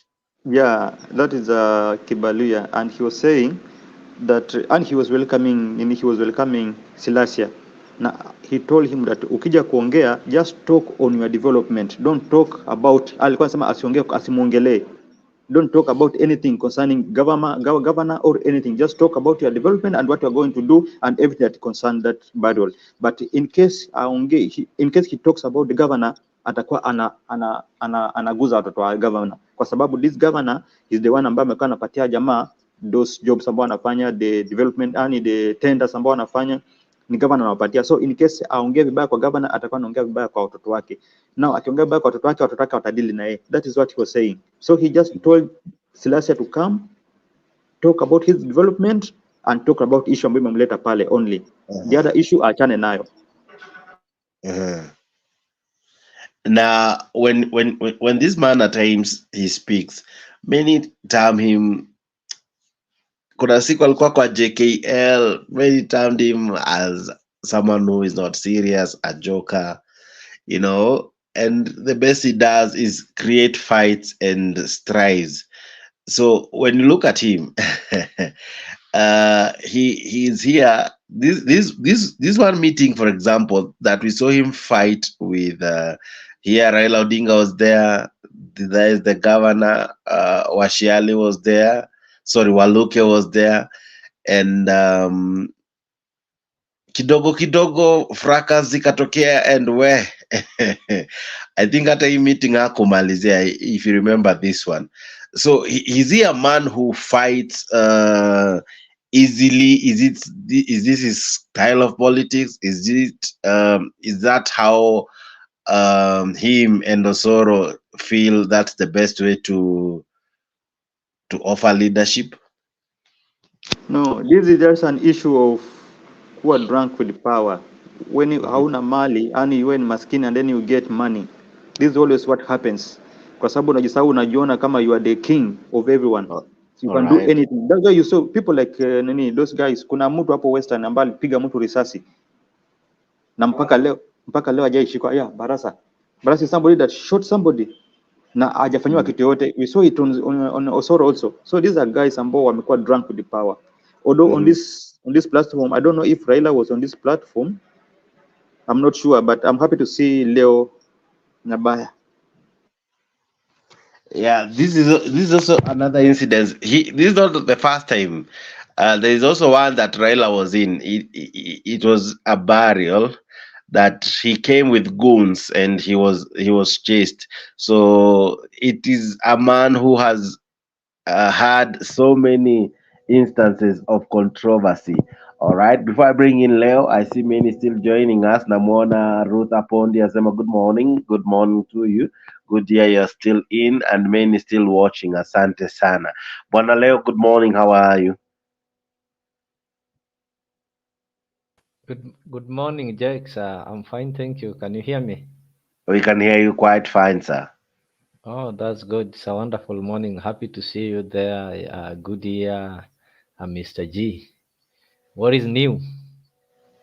We umekuta hata tukimalizia we we began at looking at the issue of Ndindi Nyoro and Gachagua, because many are fronting Nyoro to be the one to replace Uhuru Kenyatta. Many are fronting Nyoro to be the one to be the next kingpin. They have said that uh, Gachagua is arrogant. They have described him as to be worse than Uhuru in as much as disrespecting leaders, that he lacks the ability to unify Mount Kenya in as far as having a leader from the region is concerned. And we were able to look at many endorsing Nyoro for the same. So, what do you make of now the supremacy battle between Gachagua and Ndindi Nyoro? Okay, when you talk of supremacy, sorry, just a minute. When you talk of supremacy battle between, is it Gachagua and Nyoro? I don't think there is a battle between the two, because these are people who are like, they are people who are really opposite. They don't have maybe similar qualities. If I look at Gachagua, Gachagua is the deputy president, yes, but he himself will not maybe marshal the votes to make him the deputy president. So he was bought as a package. Ndindi Nyoro is a youth. No, actually, he's not a youth because his age, I know, is about 35, but he sees himself as a young leader who is now trying to create space maybe for the future leadership in Mount Kenya or anywhere else. So he's just trying to create some relevance. But I think right now it's too early for us to start talking of who is going to replace Uhuru, because Ndindi Nyoro and Uhuru are not in the same camp. So you cannot replace somebody who is in the opposing camp, or somebody who is your opponent. So what is But happening? They're just trying to. No, but we are there's a not talking about vacancy. replacing him in the Yeah, same party, because by yeah. the end of the day, Mount Kenya Like politics is interesting. We are talking of, you see, like taking his position, eh? yeah, the kingship position, or rather the spokesman of the region. You know, these guys are funny because they're already telling you that Uhuru Kenyatta lost relevancy and they are not listening to Uhuru. At the same time, they're struggling to replace and maybe fit Uhuru's shoes. So I think it is not going to be easy for Ndindi Nyoro, because Gachagua already declared that he is not going to allow him. And Gachagua told you that with him, right now he's just concerned with ensuring that Ruto serves his term. So the rest are not part of his concern. So as they keep on fighting over there, it is All too right. early, and let us wait and see. Uh-huh. Others have said that a ticket of Kalonzo Nyoro can be a very good ticket. When you look at that, what would you make of it? Ndindi Nyoro can be a A deputy ticket of president. Kalonzo and Nyoro can be an interesting ticket. How do you make of that You know, opinion?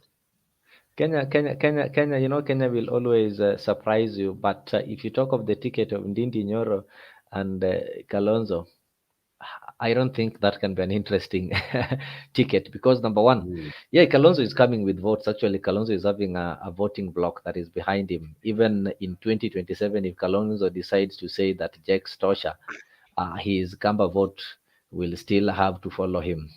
But when it comes to Ndindi Nyoro doesn't have a base apart from making noise in parliament and being the Kiharu MP. He doesn't have a political base that can give him votes. that is why he's still struggling to get some relevance so that he can have his tribe at the Mount Kenya behind him. So it's still hard. If Mother Karua, who even when she contested to become a governor, we know the votes that she got. You can't compare with the votes that people like Ndindi Joro will be able to get. So if she could not convince as much votes as she did, do you think Ndindi Nyoro can do something? But Mr. Leo, yes, can I rebut kidogo? I okay, actually it's even okay. wanted to ask something, but before you rebut, let me ask. Aren't we describing potatoes and oranges in one statement? Because Karua and Nyoro are in two different pages. Number two, I don't know. From where I sit, I think you're looking at Nyoro from a very shallow kind of approach without looking at him holistically. This is a man now that is having. I wish you were here when we began and you saw the many clips you were able to show of how many people are coming out to endorse him, how many leaders are coming out to support him, even those in Azimio, not just in Kenya Kwanza. And he is a man who now is going to many places. We saw him in Western doing a fundraiser. We saw him in the Rift Valley. We have been seeing him going around at the coast doing fundraisers. You know, dismissing him right now, I think, won't be wise. Why? Because that's how leaders come slowly too, without being noticed, and then before you realize it, he becomes a very serious contender. This is a man that William Ruto made sure he never missed any of his rallies that he had during campaigns. This is a man who was, and I think that's why at times inakuanga challenging when an Azimio supporter who maybe never paid close attention to UDA's campaign might miss out on these sentiments we are airing because probably you didn't see all this. But this is a guy who has been Jax, fronted so many even times. before you go straight, even before Yeah, you continue, let me tell you, hamburger is really popular in urban and is really expensive and sweet. But if I take it to some villages in Kakamega or Kuisero, they will choose to take ugali over hamburger. So the Ndindi Nyoro you are talking of, there's something we call a national image. There's if you go to your village today and ask even the kids, do you know Ndindi? You put Ndindi Nyoro there, and you put let me give you an example. You put somebody like Babo, not that I'm maybe watching for him. They'll tell you they've heard of Babo, They'll mention some words or some things that can be associated with Babo, whether negative or positive. But this Ndindi Nyoro, I'm telling you, few people will remember. Is there anything that you can remember Ndindi saying outside central Kenya, or any quote that you can maybe relate to Ndindi Nyoro if it is not said in Kikuyu? Apart from those people who are in social media who know we are African, Africa is our business. Is anything, if somebody brings you even the Sura and Ndindi Nyoro. So Ndindi Nyoro is good in central and whatever, but he doesn't have that national appeal. We just have to speak the truth. If you put Sabina Chege and Ndindi Nyoro, Sabina Chege is a household name. So he still have a lot to do. I have people even in the Luo politicians, there's some politicians that are really good in the village there. Baba Wino calls them village salads. But when you take them outside their village, nobody. You know Baba Wino because you get to internet, you get to listen to the meetings they attend. If you go to the vernacular radio stations, the only stations that will tell you news about Ndindi Nyoro are the ones that are listened to in central Kenya. Those radio stations that you see in my village will not. So I'm saying this: Ndindi Nyoro, he's energetic, he's aggressive, but he needs to first of all start by doing some national politics and get out of the Kikuyu politics. It is easy for you to vote somebody like Sakaja or somebody like Sifuna because they have some national appeal. Maybe they're having advantage because they were doing their politics in the city, which has got diverse people from different communities. But you want to bring somebody from Kiharu, Somebody, when he speaks, his context and everything that he relates to are the vocabulary from Kiharu and the Central Kenya. You want to go and take this person to go and sell that person in Coast. Let me tell you why Martha Karua is having a national figure. However much she didn't get much votes, but she already built her national figure. Maybe by being a minister, when she resigned, and maybe her party and the things that she engaged in. So if you you put Karua and the Kiharu MP, and they ask you who is a national figure, who is having a national face, then they will tell you, we know Karua. Even if they will not vote her, but they know tell you for Karua. free. I think you're having your facts mixed up, and especially, as that's what I've said, when you look and you argue from an Azmio angle, you miss the point. Even that fact, yeah, between Babu and Dindi Nyoro, if statistics are anything to go by, just go to your Twitter, go to your Facebook, go to the social platforms. Dindi Nyoro has higher followings than Babu Owino. That's a fact. Babu Owino has, I think, close to 400,000 following, while Dindi is almost a million. Among many other facts, there are so many ways we can look at it and disabuse and agree or disagree. But Dindi Nyoro is not the village politician you're trying to describe.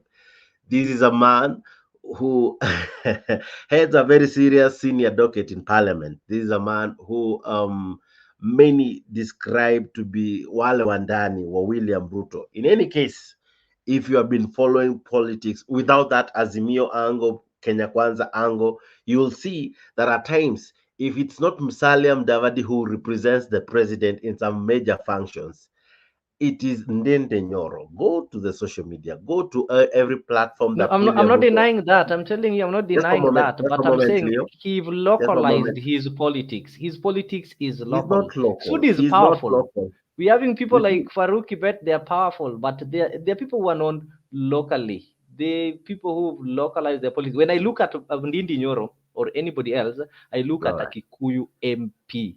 If he that's the comes problem. to my When you village look to at do that, Arambe, we look at him there as a is where you Kikuyu. always get it There are people wrong. you cannot even tell the tribe they belong to. You have so many MPs, you know very well. People like Sonko, who will even imagine, who will tell you that you see Sonko is a Kamba? Because the image that he presented was not a village or a community leader, but he presented a national image. There are so many MPs even in the Luo Nyanza that if they go to other places, people look at them as Luos. They don't look at them as leaders. So what Ndindi Nyoro needs to do, he needs to get out of the ethnic leadership and try to brand himself as a nationalist. He should be speaking not only on matters of Central, but he should be speaking of matter of the entire country. Look at somebody like Okiya Mtata. Okiya Mtata, I know most people don't even know Okiya Mtata is a Sami or is a lawyer, because the things that he addresses are national. He's not doing the local politics, despite the fact that he's a senator in the village. He's not doing the local politics. So that is the difference between the people you're trying to compare with the Ndindi Nyoro. But the only thing is, Ndindi Nyoro can beat Okiya Mtata because the politics in Kenya is tribal. So people will vote for him as a Kikuyu. Now, that is the only difference.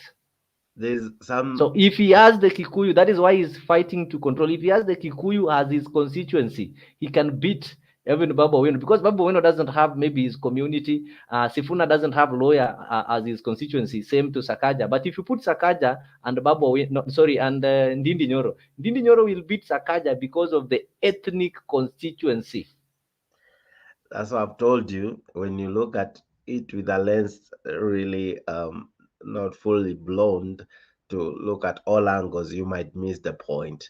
Why? You see, and I don't want to participate. Allow me first to have Mr. G. I'll come back and give my sentiments.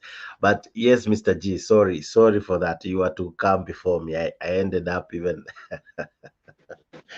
No, But go on. you guys. Okay, at some point I can agree with Mr. Leo because of that tribalism that is always works in our country. But at some points, I think we were talking about the kingpinship of Central Kenya, and on the issue of kingpinship, I think Mr. Njoro is on a better place than comparing him with the Gachagua. Gachagua bado hajakuwa somebody that can take over as a kingpinship. So we are talking about Ndindi Njoro kwa sababu ya what he have been doing in that region in central Kenya. But I remember I also told you, Mr. Jex, that when we bring in Mr. Njoro nationwide, I think hana that popularity mostly the way other guys wako nao kama kina our former governor from Kakamega, because this is a national figure. Mr. Njoro is somebody ambaye amedwell sana in central Kenya, so we cannot compare him with that nationalism figure, you see.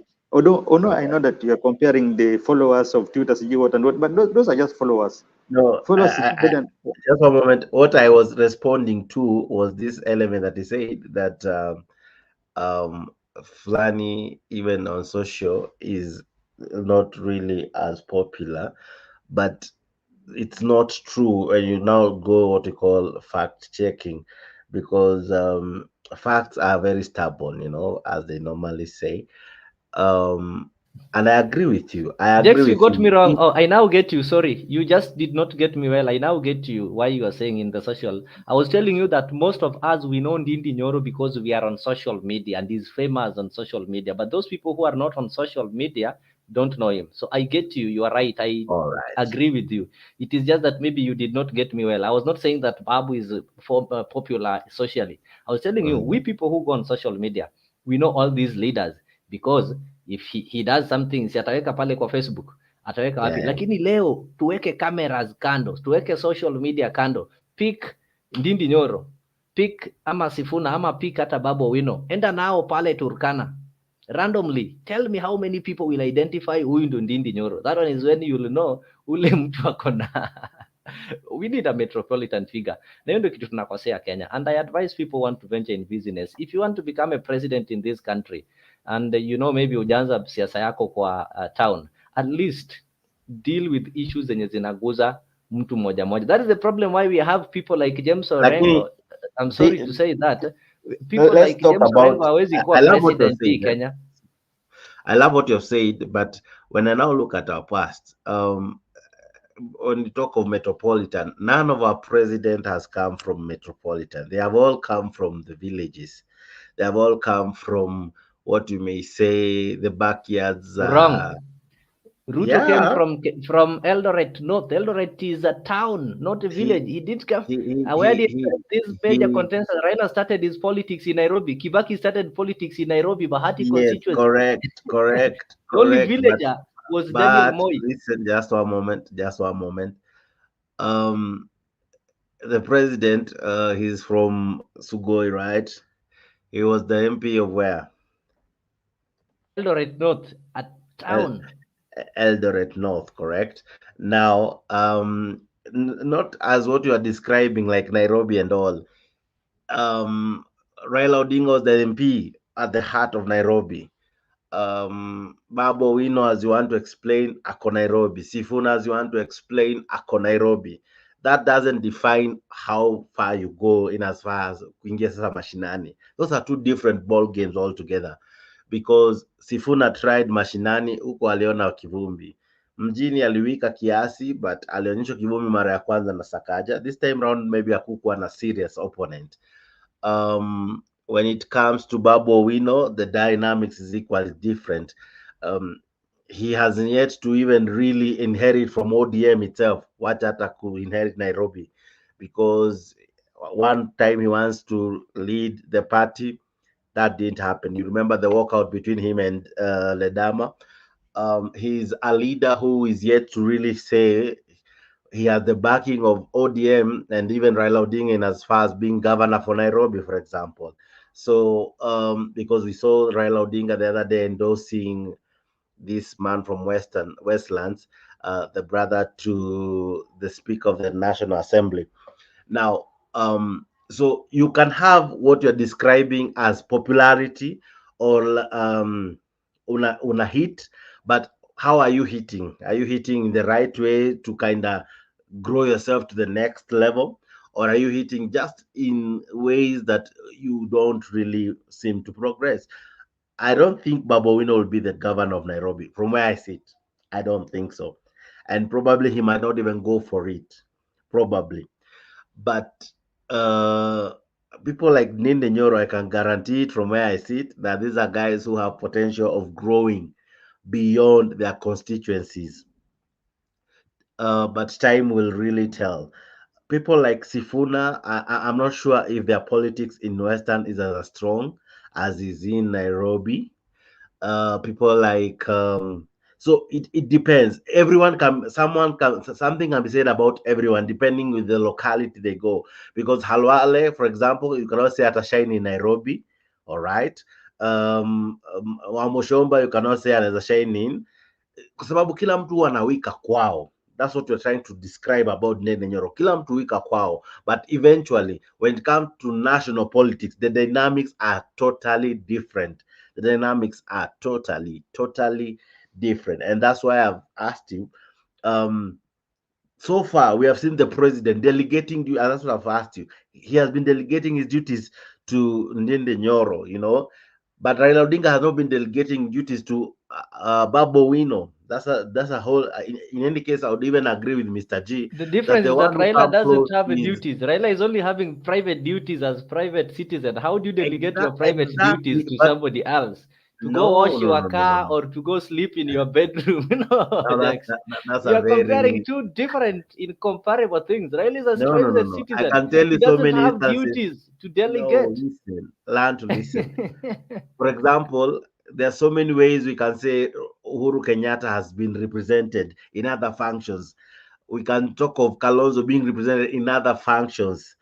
Raila Odinga himself kuna mahali kwingi amekuwa represented by people he has sent. You cannot say that because he's a private citizen he cannot be represented.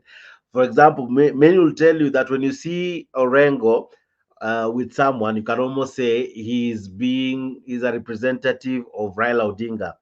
Somehow, some would tell you so.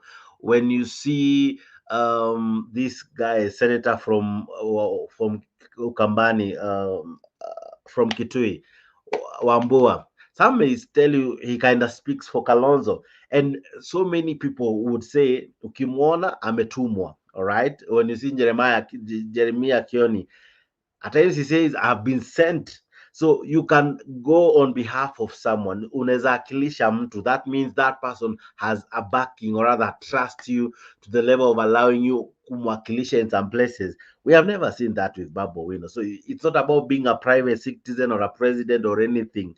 It's about the level of trust someone can have, can place on you. So that really hasn't happened on Babu Wino. We haven't seen it, have we?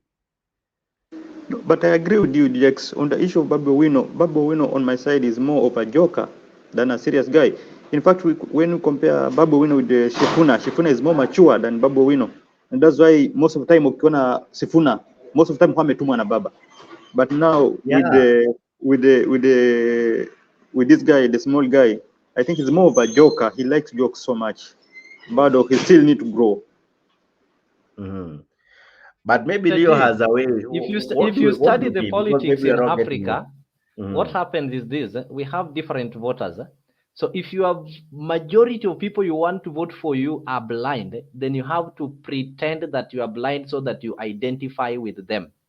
If majority of the people you want to vote for you are comedians, then you have to pretend to be a comedian so that you identify with them. If majority of them are poor, like majority of voters in Kenya are poor, you have to pretend that you are poor and even tell us how you are born without shoes. Yeah. Then you identify with them. It has happened. You come up with the narrative. And that is how William Ruto managed to win the elections. He identified and realized that the majority of voters in Kenya are poor. So what do? I have to present myself as one of them. And I'm now going to be their messiah who is going to be to get them out of that poverty. So what do? I call myself the chief hustler.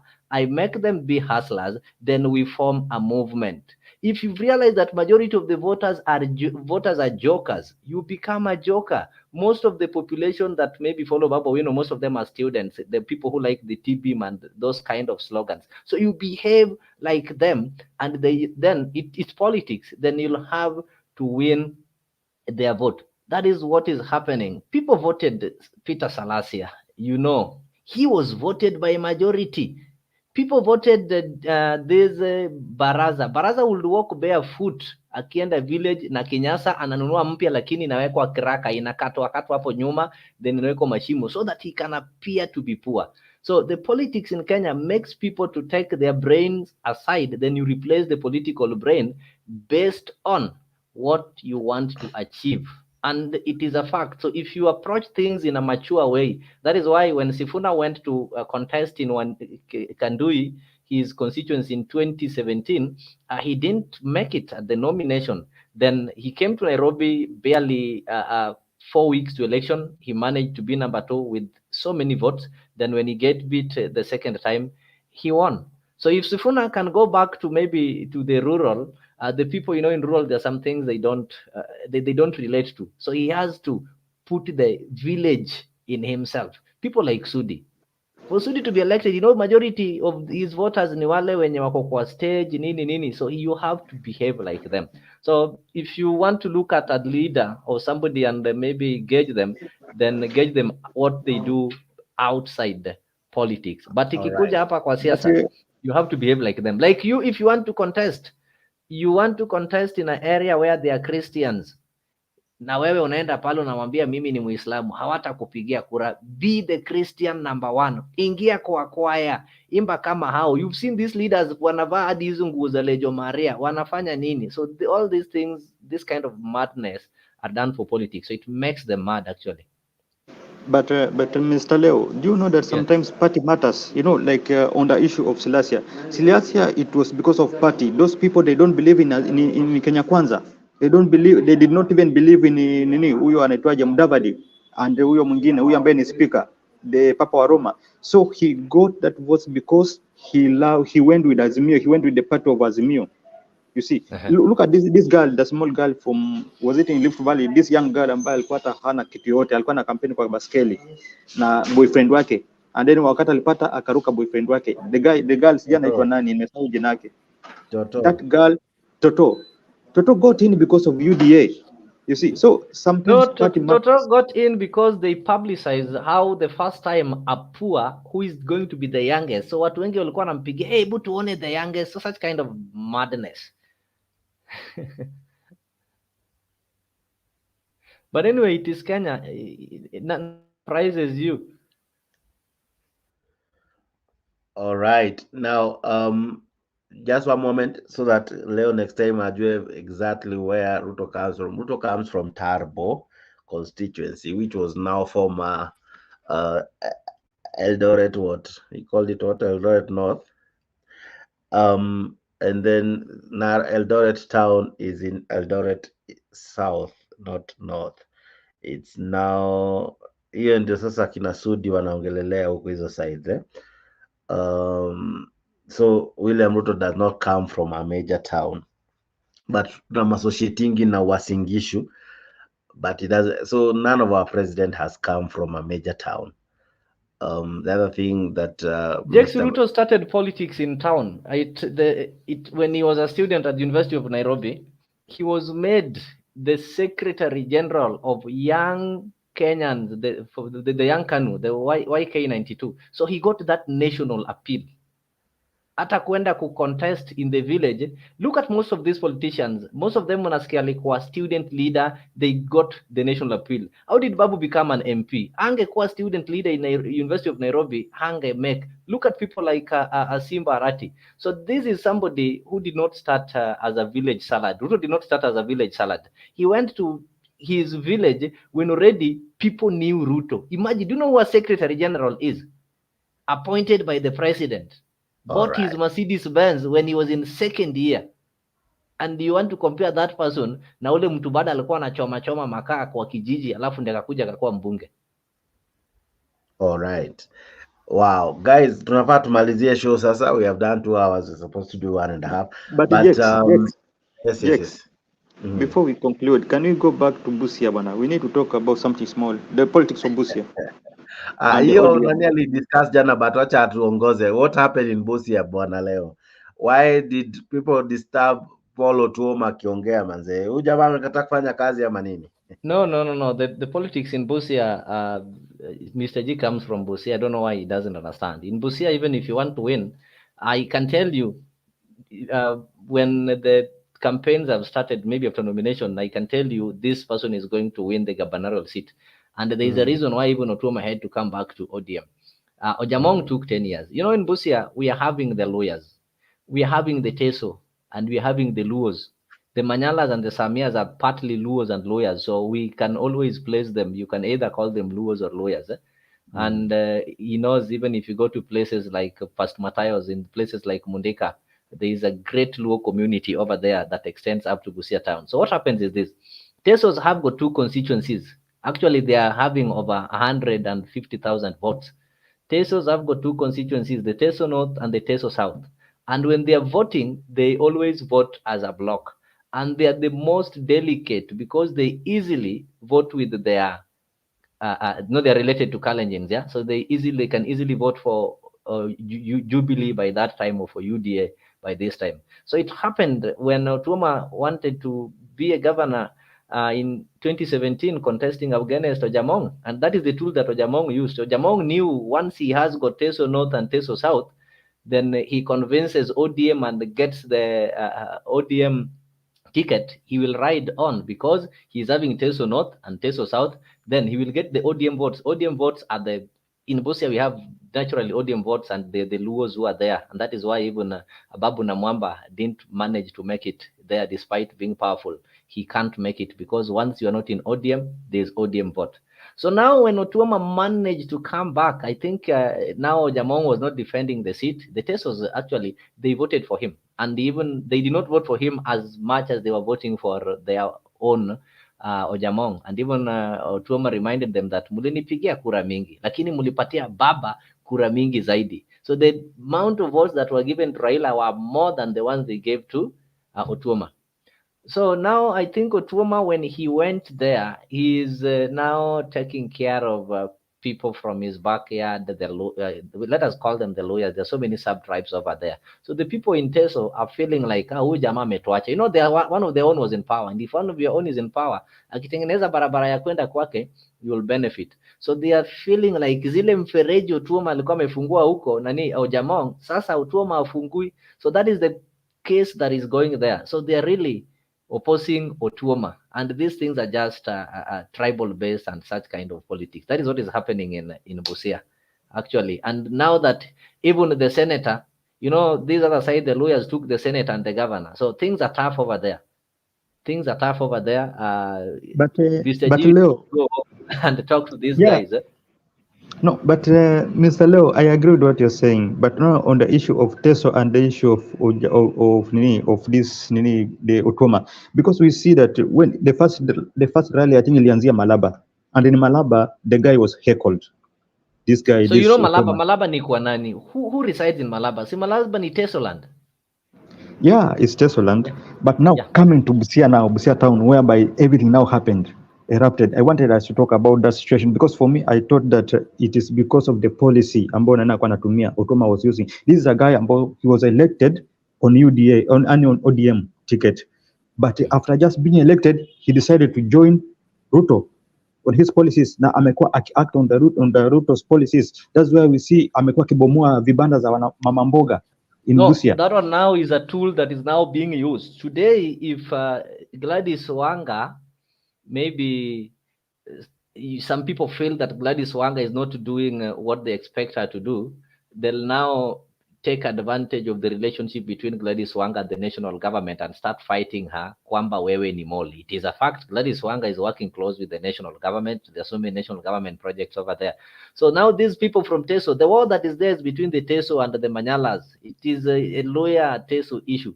So now they've gotten some scapegoats. They are now using the issue that Ojamong is close to work with Ruto so that they can be able to pin him down. You get it? They can be able to pin him down. And if he's not careful, this one is going to work against him. And if there is somebody who is wise from Teso, can think of contesting in 2032. Is it 2032 or 2027? Then this one will work against Ojamong.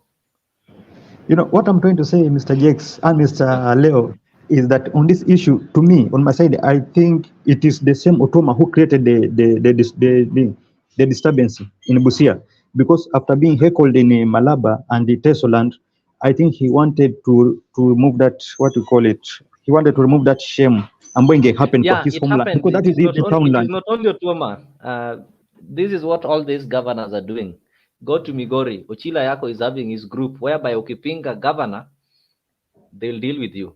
Orengo is also having his troop whereby ukipinga governor, and actually in Orengo's troop nila declare ukiwa mtu wa UDA ama associated to UDA, hakuna mkutano unafaa kuhudhuria na kuzungumza. The only place that we are not seeing this kind of things is, and that's why I normally respect Professor Anyang' Nyong'o. He doesn't engage in such kind of politics. So it is a counter. Yeah? When they attack us, we also counter them. So Tuoma also had to plan, okay, tumeenda pale Malaba, mmenionyesha ndio base, sasa tukuje Busia. Sasa papa, mimi pia niko nyumbani. And it is really ugly. You know, in Busia it was worse because it is his homeland. Na pale watu walikata mpaka hata angeza ku address that meeting. Okay, why I'm saying that it is him who organized the mess. Kumbuka wakati nani alikuwa anaenda pale Oparanya, alikuwa anaenda na his team. He is the one who planted the goons and used the police kwanza kupiga kina Oparanya. So at this case whereby it was his hometown, I think he tried to bring in the goons, but watu walikuwa hamtaki because of what he has done to them. Remember when I talked about destroying those vibanda za Mama Mboga? That is the reason why these people hate him so much, because this Otuoma now, and I believe in that Shakahola theory, which is being used by Ruto, the Shakahola theory, whereby he's telling people that you have to destroy this thing, you have to suffer at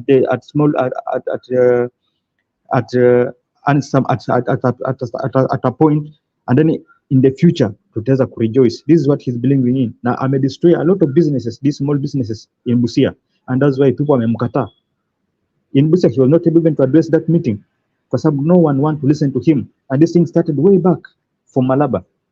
So Ujama, for me, I think hajapendwa because of the policy he have been using and because of that closeness amekuwa akitumia with this president. And remember, Busia is an ODM zone whereby those people, they expected him to stand with them, but amekuwa mtu ambaye amekuwa amefanya vitu zake tofauti na vile watu wali expect.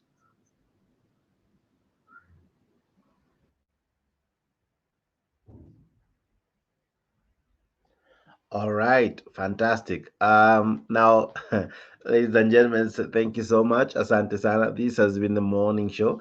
Sorry, imeanza late, imeisha mpaka imeishia afternoon, so it's morning afternoon show. Asante sana. I was with Leo and Mr. G, but we have another night one. Tuko na ingine ya jioni, an evenings edition ambayo itakuwa fiti pia. We'll look at many other issues making headlines. All right. So stick around for that. At around 10 p.m., we'll have another great, interesting topic to discuss. So please stay tuned. Above all, subscribe to Afric 24. That was the newspaper review. As much as we didn't do all the newspapers, but at least we had an awesome conversation. Mr. G, your closing remarks? Yeah, I think this is the moment whereby we need to look at the people that we choose. Unajua, at the moment we go with the how do we call it, with parties.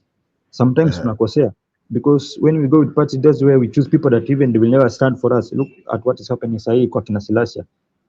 Sahi ani imekuwa ni mess every time maximum committing is just mess, and it's not only in Silasia, many areas like in Kisiland. Look at what Osoro is doing. So I think see how we will get the issue, but we need to go to people ambao they can stand with our policies, things that we believe in, and what we really need in our area.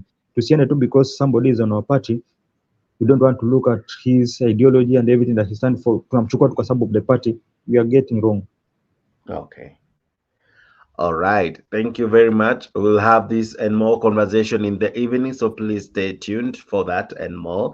And equally be following this morning edition. Pole imekuwa ikianza stop, but I think now we are getting it right.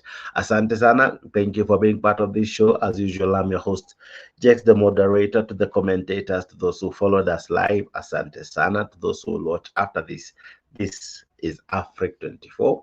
See you when you see us. Asante sana. God bless you.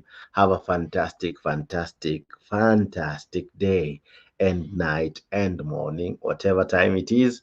Enjoy your evening, morning, and day. God bless you. See you in the evening.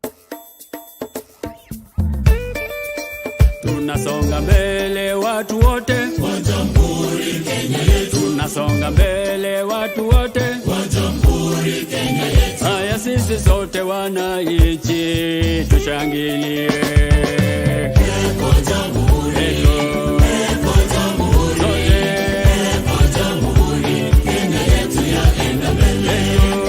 Eko Jamhuri, sote eko Jamhuri, eko Jamhuri Kenya yetu yaenda mbele. Mwaka wa 60 umefika, tangu Kenya iwe huru. Mwaka wa 60 umefika, tangu Kenya iwe huru. Haya sisi sote wananchi tushangilie.